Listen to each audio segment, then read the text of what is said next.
Now let's find the number of terms in a finite geometric sequence.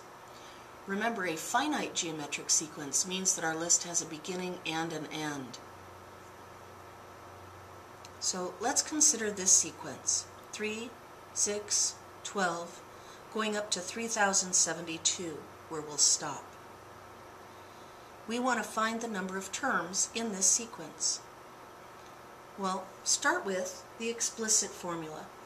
The explicit formula is G sub n is equal to G sub 1 times r raised to the n minus 1 power. So remember, I can find any term I want by taking the first term in the sequence, multiplying it by the common ratio raised to 1 less than the number of terms. That means I need to look at the sequence I was given and find the values of G sub n, G sub 1, and r. G sub n is the last number in the sequence, 3072. G sub 1 is the first term in the sequence, which is 3. R is my common ratio. What did I do to each of these numbers to get the next number? In this case, we multiplied by 2.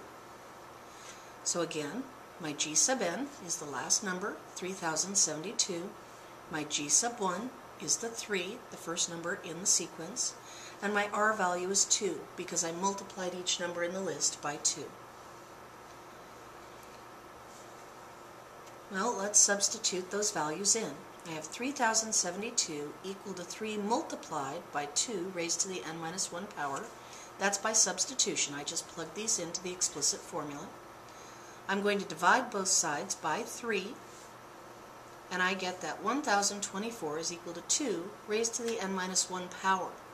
Now there's two ways to solve this problem depending on who you have for your teacher. So try and guess and check. 2 squared gives me 4. That's nowhere near 1024. 2 to the 5th power gives me 32. That's nowhere near 1024. If I try 2 to the 10th power, I get 1024, which is the number I wanted. But remember, I was looking for 2 to the n minus 1. So 2 to the n minus 1 has to equal 2 to the 10th, which means my n minus 1 has to equal 10. So if I add 1 to both sides, apparently the n value is 11. In other words, there are 11 terms in this particular sequence. Now there's actually an easier way to do this than guess and check. We could use something called logarithms.